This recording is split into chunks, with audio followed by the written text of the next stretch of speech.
All right, so we have a new episode of Legends and Leaders with Larry Namer, founder of Entertainment, as well as so many other interesting businesses focused on Asian television, as well as also with expanding into Russia and just really a pioneer in the entertainment industry. So it's great to have you here, Larry. Oh, thanks for having me. It's fun. Awesome.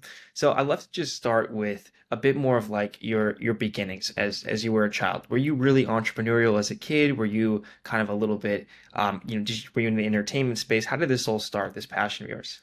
Um, well, actually, furthest thing from entrepreneurial. My parents were, World War II immigrant stock kind of, and their aspiration for the kids was to get a civil service job and be able to retire and get a pension and all of that kind of stuff. So there was no entrepreneurial anything in the background. But I was actually the first kid in the family to go to college. Hmm. Um, I got a degree in economics, not because I wanted to, because the parents insisted that I am going to be going to college, whether I like it or not. And but I got out. I had an economics degree. I got out. I couldn't get a job. Because what do you do with an economics degree? And I ended up. I had someone who was in the electricians union, and they said, "Hey, we just organized this thing called cable television. Not quite sure what it is, but go see this guy." And so I went to see, the shop steward of the cable company, and I think I lied that I had a college degree because I figured they wouldn't hire me. Um, but I ended up getting a job as an assistant underground splicer for $90 a week, and my job was every day go below the streets of New York with the roaches and the rats Really? and put the wires together. So yeah, so Wow. in theory, I worked my way from below the ground up. Yeah, quite literally. Wow. So you went all the way from doing this like technical kind of stuff. So how did it progress into more of creating your own entertainment focused media company? Sure. Well, I was fascinated with it, and all my friends are saying, "What are you wasting your time there? Nobody will ever pay for television." Um, and I didn't quite buy into that, so I stayed there, and because I can read and write and speak and do all of that, I kind of rose up the ranks fairly quickly. So I went from an assistant splicer to the splicer to an installer to a service technician and whatever, and then Time Incorporated bought the company, and that point in time was basically a print company. They were publishing, and they had made the decision that they were going to migrate themselves to become a media company over 10 years.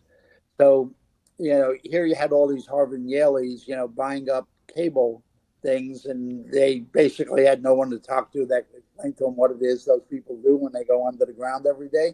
Um, so somebody in HR said, "Hey, wait a second. There's a guy with an economics degree that does that. Maybe he speaks English."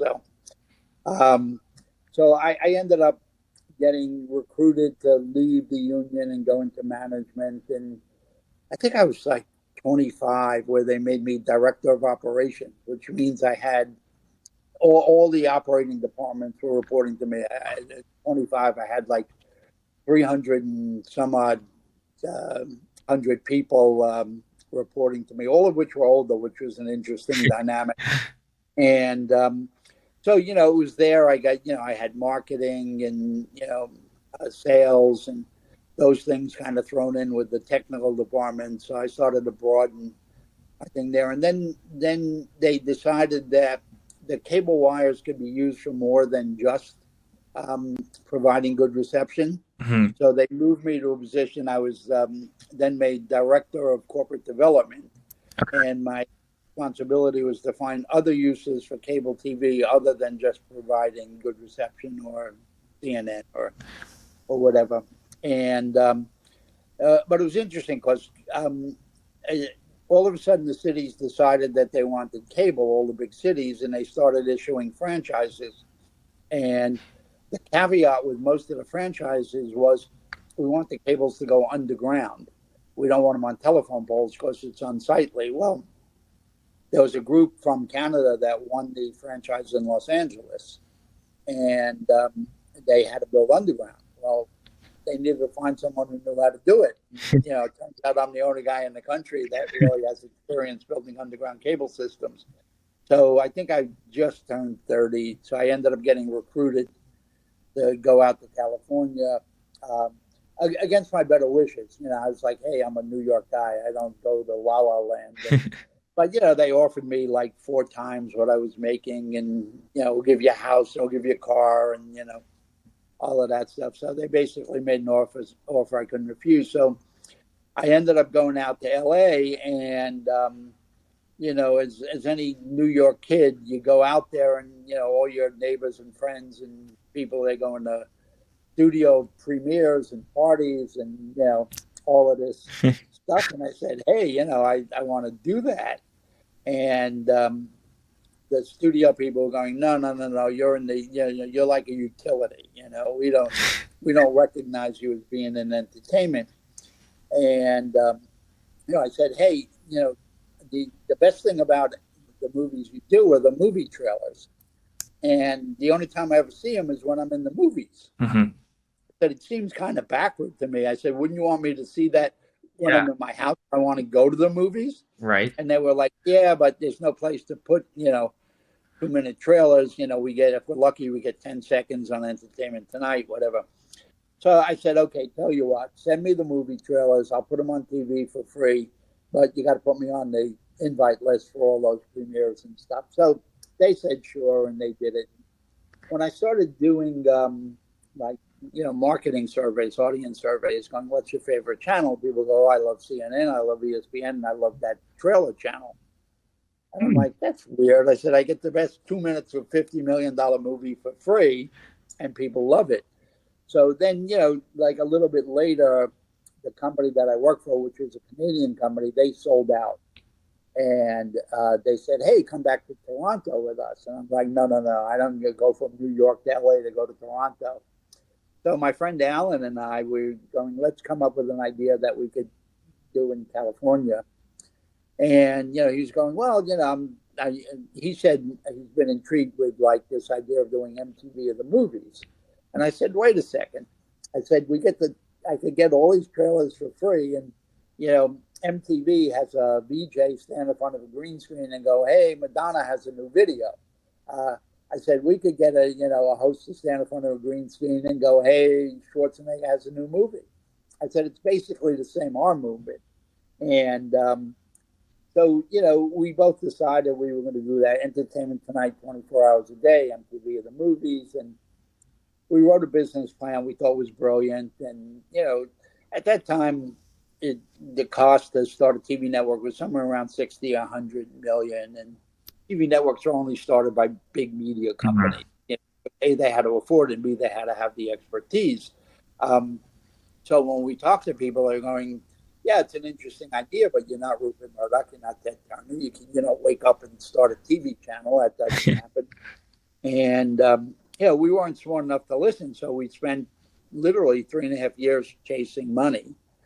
And we finally met a banker on Wall Street who had just gotten his job to head investment banking. And, somebody introduced us. We went to the guy's office, and, we had movie posters on the wall. And we're going, that's kind of weird. And he said, oh, I used to be the entertainment reporter for my college newspaper, and I love entertainment, and I want to do this. And we said, great. Could you make it more like the 100 million rather than the 60, so we could do everything we want to do? And he goes, oh, no, no, no. He goes, I'm only allowed to sign for 2.5. We go, well, what are we going to do with 2.5? I said, the lowest number is 60. He goes, well, that's all I'm allowed to sign for. So Alan and I just looked at each other and said, you know what? Nobody's given us 60 million. Let's take the 2.5 and we'll figure it out. So we literally um, took the $2.5 million. I had a friend that was teaching radio, television, and film at University of Texas in Austin. I called him up, said, do you have kids that need intern jobs, for the summer? And he said, yeah, I got loads of them. Send them all. So literally, we rented apartments, we bought mattresses, we ended up with 31 kids from UT Texas coming in for the summer, and we went on the air, in late July, and we were at overnight success. Everybody said, "Oh my God, why don't you tell us that's what you wanted to do? We would have given you that money 3 years ago." And my friend from Texas almost never talked to me again because half those kids never went back after the summer. Here they are in LA. They started out as interns. By the end of the summer, they were vice presidents because we became the fastest growing TV network in the world for that matter. I think in the first year we already expanded to 14 other countries and stuff like that. So we were an unusual overnight success story. Yeah, it's interesting how you had like trouble getting the funding in the beginning, and then like once everyone saw it, it's kind of just how it is. It seems like that happens over and over again with so many different stories. It's like hard to get it going, and then once it's going, everyone wants to jump in. Yeah, and we had all the cable operators. Then after they saw it, they went, "Oh my God, that's so good," and that helps us promote our pay TV and our other channels and da da da da da. So they actually came in. The cable operators themselves came in second round and gave us the money we needed to really grow it. And like I say, we quickly became the fastest growing network in the world. And what was your strategy, Larry, for creating content with $2.5 million, compared to the $60 million that you really wanted? Like, how did you optimize for the best content with the budget you had? Yeah, well, we didn't have like real equipment and stuff. We bought like used industrial equipment that Hmm. people were using to make training tapes and stuff like that. But Alan and I had this belief that the folks that were covering Hollywood were covering it like it was serious stuff, you know. And like I say, people would fight for 15 seconds on Entertainment Tonight and stuff. And we said, people actually want a more in-depth look at the behind the scenes and celebrities and stuff like that. We don't have to be fancy production value. Hmm. We need to take people where they've never been before. We need to offer discovery. And it's a weird analogy, but I've always had this theory. I grew up with this TV show, the Mickey Mouse Club, Hmm. and it always stuck in my head. I said, you know what? I go home from school. I don't really know what's going to be on today, but I like spending time with those folks. Hmm. So, with very limited resources, we said we're not going to like outshine people in production value, but we spent a lot of time picking the initial hosts. And it's funny because people say to me, "Oh, you were so lucky. You had those hosts. You had Greg Kinnear and Julie Moran and Mark DiCarlo and all these folks that went on for amazing careers."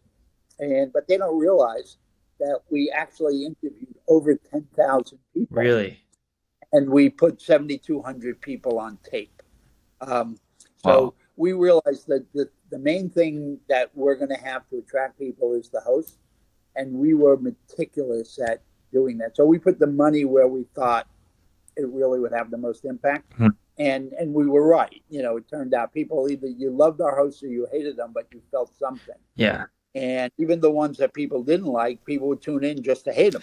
Uh, which was cool. At least they're watching, and then hopefully they saw something else that they liked and they stayed on, which turned out to be true. And um, but we realized we had to be very innovative with the programming, and a lot of it is that saying necessity is the mother of invention. Um, you know Sometimes not having money is a good thing because it makes you think real hard. So we started looking at like, okay, we're moving from movie trailers. Now we got to start producing programming. The first one we did was this show called Talk Soup, and everybody laughed. They went, "Larry, you guys are out of your mind. You want to do a TV show that makes fun of TV shows?" And we were like, "Yeah, exactly." Because then you had all these shows like Jerry Springer and stuff, which had hilarious moments, and they were more than willing to give us clips from their shows because we were promoting their shows, and they loved that. So we had all these TV shows cooperating with us because we were promoting them, and we had Greg stand there and basically improvise. Today on Jerry Springer, da da da da da, and people said that's amazing. Nobody's ever done anything like that, and that show, while people laughed at it at the beginning, ran 26 years. we changed the name changed from Talk Soup to The Soup, but it was still the same thing. And I think most of the hosts from there, went on to have tremendous careers. So that was one, and then we found a radio guy in New York who had kind of this crazy TV this show, and we decided to put cameras in his radio studio, and and that guy was Howard Stern, and again it was one of those things where people went, yeah, you want to show us a radio show? Like radio's been dead for 40 years. You go, no, no, no, you don't understand. This is an ensemble comedy. This is like, there was an old TV show called WKRP in Cincinnati. I said, this is the reality version of KRP in Cincinnati. The show is hilarious. It's not radio. It's a sitcom. And, we turned out right on that. Obviously Howard went on to do pretty amazing stuff. And, and that gave us some momentum, and then people said, hey, wait a second, maybe those two crazy guys actually know what they're doing. So, cable operators began to put us on en masse because they realized that people who watched actually became better cable subscribers Hmm. because they actually understood, the landscape better. And we were perfectly fine with telling people, hey, there's a great show on CBS tonight, go watch it. And you're telling people to go to another channel, and going, yeah. Because nobody's going to watch us 24 hours a day. So if we could provide utility value, or something valuable to the audience, they're going to keep coming back. And again, we were right. So a lot of it was instinctive. Yeah, definitely sounds like it. In terms of like when you guys started with a lot of your own like produced shows, like Keeping Up with the Kardashians, for example, like when did that shift happen, and how did you guys decide that would be a good idea for a show? Well, that goes back at the, very early stage with the Kardashians. And so, well, we always wanted to get into it. Well, we didn't have money. Yeah. But, then we started, Talk Soup was a produced show. Howard Stern was a produced show. Wild on Hollywood True Stories. So there were a lot of shows that were way before, but it was basically a function of having money. Right. Um, but then, you take other stuff that really broke us out. Um, the first year we applied for credentials to cover the Oscars, and we were refused. They said, no, Really? who are you? You're a cable company. We don't give you permission. And we said, well, no, we want to be on the red carpet. And they said, no. So, not, being ones to take no for an answer, we actually took the crew, we climbed over the fence and we snuck in. And, here we are on the red carpet, and taking a very different approach. It's not like, so Tom Cruise, tell us about your next project. It was like, whose clothes do you wear? Who designed that outfit that you're wearing? We just had this thing that Hollywood is funny stuff. Don't make believe it's rocket science and stuff. So we had this very irreverent attitude. And here we are on the red carpet asking people questions that nobody ever thought of asking celebrities, like, what did you do with the kids this weekend? And the celebrities were more than happy to, be able to be them. And when people watched it, they went, "Oh my God, that's amazing!" We felt like we were like led into a place we don't belong. And we were going, "Yeah, you were." We didn't belong either. They ended up throwing us out. And yeah, but that kind of did it. And it set the attitude that we had.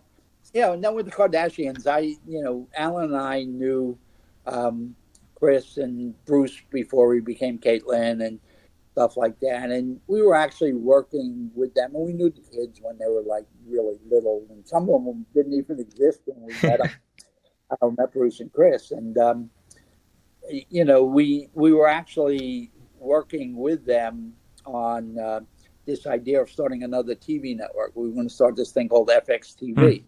Fitness and Exercise Television, and it was me and Alan and Bruce Jenner and Chris Jenner and Kareem Abdul-Jabbar, and and then this other guy named O.J. Simpson, and we were pretty far along with starting that when Nicole got murdered, and that was the end of that.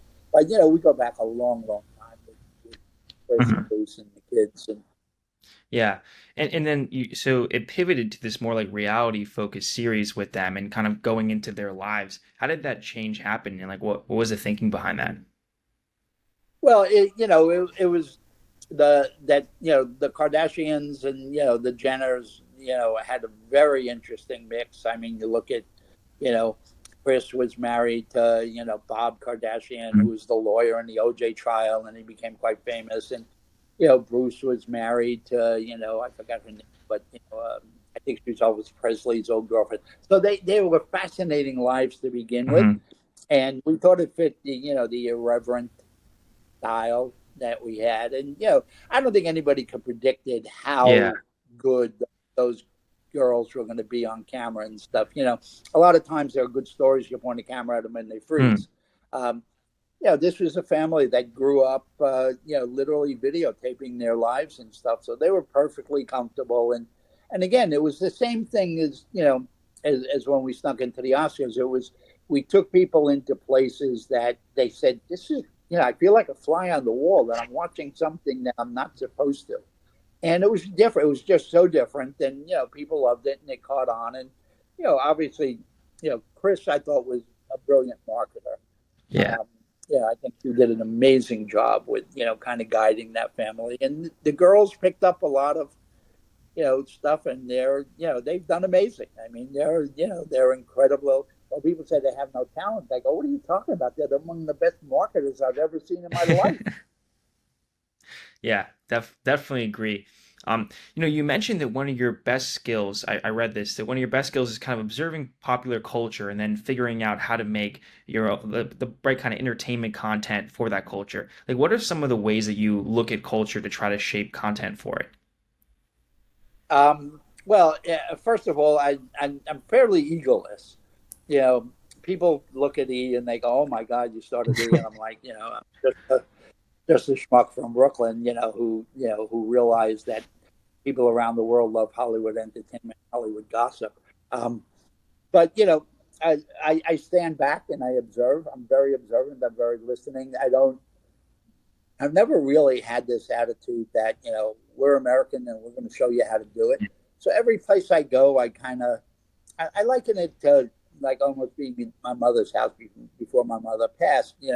I would go over there, and my mother was down in Florida after my dad passed, and I'd say, "Oh, I want to go for Italian food tonight at 8 o'clock," and she'd go, "No, we're going to the deli at 5:30." I go, "But I don't eat at 5:30," and she would say, "This is my house. They're my rules. If you don't like it, go stay in a hotel." Hmm. And that kind of thing always stuck with me because I go into other countries. I'm not there to change their government, their culture, their laws, their anything. I'm there to entertain them. So I treat it like I'm at my mother's house. If I don't like the rules, I could go somewhere Uh-huh. else. And that's why I've been successful. I've had hit shows in Russia in Russian. I've had hit shows in Hmm. China in China stuff. Because I pay a lot of attention, and there is a benefit to be when you could leave at any time. Hmm. You could stand back and like really be observant and stuff like that. It wasn't my day to day life, so I could really talk to people and watch people and stuff like that. So I pay a lot of attention. In China, it was interesting because I spend a lot of time on Chinese social media. Hmm. It's crazy. I have about over 80,000 followers on like the Chinese equivalent of Okay. Twitter. And it's my chance. I mean, in the US, how do I talk to 16-year-old boys and girls without going to jail for being a pedophile? Um, in China, I'm able to reach out to like folks from all around the country, from all age groups, and go, Justin Bieber broke up with Selena Gomez, and there was a cheating scandal. How do you guys feel about monogamy? And so I'm able to have this dialogue, with folks without fear of, stepping over the line and doing something bad, and just trying to understand what's in their head. Hmm. Yeah. Well, it definitely makes sense. I mean, being in this observer and outlooker, you get a whole different type of perspective. In terms of with Russia, so you created this company, I think, Comspan Communications, and it seems like you focus on concerts and then also in tennis. Seems like you kind of were able to do well at multiple different areas. Is it just the same approach that you have that generally has worked for them, or is it you kind of had to learn each thing and put a lot of time into each one? Um, it took me a little over 2 years before I really felt that I began to understand Russia and Russian audiences. Uh, so we started out with TV and film content, and then the music thing was interesting because the mayor of St. Petersburg, who's gone now, named a guy named Anatoly Sobchak, um, he came to us and said, "Could you help us start a concert series so we could raise money for the children's orphanage and um, the children's hospital?" And we went, "Well, we don't really do music." And he goes, "Well, but you got to know more than I do." And we went, "Yeah, that's probably true." Um, so as a way of being a good citizen of the country we were in, we helped start this music festival, which went 31 Wow. years until the war in the Ukraine. And so I would go to the folks I knew at the agencies, because I know them, they know me. We managed to get like big Western stars to go there and stuff like that. But then what happened was when they realized there was a big market, the big agencies come to me saying, "Could you book Sheryl Crow on a tour?" And I go, "No, we don't do music." And they go, "Oh, when you needed Sheryl for your festival, you did music."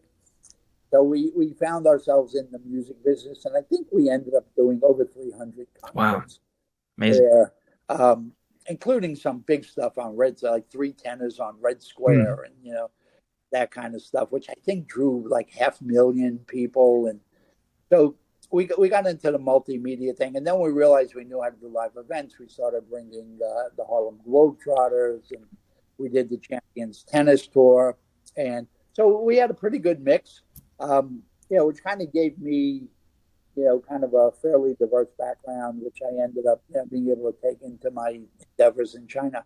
Yeah. And what do you think is like the next steps for you? I mean, you've kind of dabbled in different countries and different types of entertainment. Like, where do you see the next steps for you, Larry? Um, well, I'm not ABD, but um, various things. Number one, I still love doing stuff in China. I mean, yeah, and it's interesting when people say, what's your biggest achievement? Everybody expects me to say E, but I actually wrote a comedy, a sitcom, about the contradictions of modern Chinese life, and it ended up going 72 episodes. Nice. So title that can't be funny for more than 72. Um, and it was nominated at the Asia TV Awards in the best comedy category. And we didn't win. I said, but that's interesting. We're the only comedy from China. I said, so here you have, I did something in a country I didn't grow up in, a language I really don't speak well, and a culture I don't necessarily understand fully. And it was so to me, that's probably the most interesting part of my life. But these days, I'm doing a lot in immersive Hmm. entertainment. So I don't know if you've seen things like immersive Van Gogh Hmm. and Klimt. So we're doing immersive Klimt in China in October. Um, I love immersive. I love holographic stuff, and here in the U.S. since COVID, I kind of got back into producing in the U.S. and um, working now on a series. I call it my Kardashian's redemption tour. Um, where I'm doing a lot of socially good things. Working with a woman who does all these TED talks on Mm. parenting, doing a series called Conscious Parenting. The parenting has become so complicated, particularly in the last 20 years with bullying and shooting and sexualized sex ID Mhm. issues and all that kind of stuff.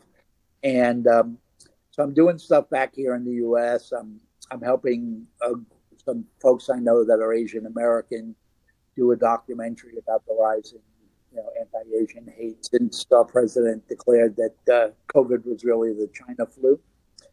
And but now I'm also involved a lot in, let's call it, the new fintech. Um, involved helping put together this thing called the Nifty Awards, um, which is I call it the Oscars of the metaverse. Okay. Really celebrating the best in AI and NFTs and blockchain and all of that Yeah, stuff. that's definitely needed. I don't think we've seen any big event for this yet. No, nobody's done it. Nobody's done it in a way that they've kind of done it more as a Yeah. technical thing. People want to sit on the I, cat, and watch couch and be entertained for the most part. Yeah, once in a while they want to go deeper. So this is really meant to be that it's going to be in January. It's out of Vegas, and it's really a celebration of Mhm. creativity and success in those spaces. And but it's also much deep. For me, it's much deeper because I've always thought of the world of entertainment really being the world of Mhm. entertainment, not the U.S. of entertainment. And when I started, and you did a business plan, you weighted it 95% U.S. and 5% was other. Sure. I mean, you didn't even call companies by their name, countries by their name. But now U.S. box office is only 30% of the world Right. box office, or something like that. So there's a world of entertainment out there. There's amazing stuff coming out of Israel and Turkey and just fabulous. And Korea, just great stuff. I mean, this year I thought the best movie of the year was actually a German film, All's Quiet on the Western Front, and I realized that the existing award shows didn't recognize that the geography that Hollywood has really become a way of thinking and not a geographic Hmm. place. Um, and then you couple that with the failure of the existing award shows to recognize that technology has changed. So my friend Chris Snook and I decided, we could do it better. So we're going to start our own award show. So we created this thing called the Nifties, and we have an academy that really is global and diverse, and you know, and it's going to be interesting because we built it over a Zoom platform, but like it's a Zoom on steroids. I think we're capable of about 570,000 simultaneous Wow. feeds at one Wow. time. Um, which really gets multiplied because you take places like China where you can't stream direct into the home. Um, so we deliver one of those feeds to China, and then they redistribute it to 8 million people.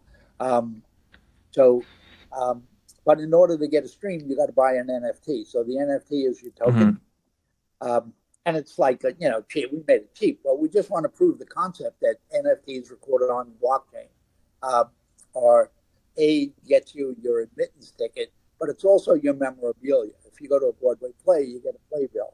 So you have something to prove you were there and to remember the event by.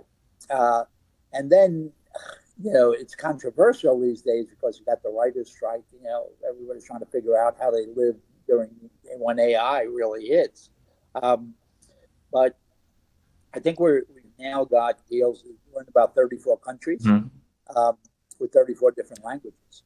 So while our host is speaking English, we're using an AI program. So in France, when Hmm. you're watching, the host is Huh. speaking French, but the AI is controlling the lip movement, so you Very cannot cool. tell he's not speaking French. When he goes into Spain, he speaks Spain Spanish. When he goes into Mexico, he speaks Mexican Spanish. So again, it's recognizing all the things I think have been wrong or are wrong with the existing award shows. And, hopefully we do it Yeah, better. definitely. Well, look, Larry, I appreciate you coming on and wish you a lot of success in what you're building now. That sounds like a great need. There hasn't really been any award show like that, and there's tons of interesting new companies and technologies out there. So definitely appreciate it. And yeah, keep going. All right, thank you.